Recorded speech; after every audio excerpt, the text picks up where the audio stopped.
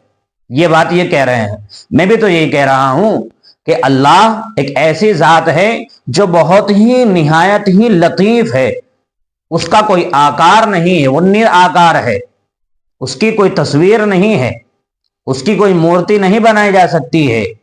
میرے محترم، کسی شاعر نے کیا ہی خوب کہا تھا کہ تو راز کن فکاں ہو جا، اپنی ہستی پہ عیاں ہو جا، تو راز کن فکاں ہو جا، اپنی ہستی پہ عیاں ہو جا، اور خودی کا رازداں ہو جا، خدا کا ترجمہ ہو جا۔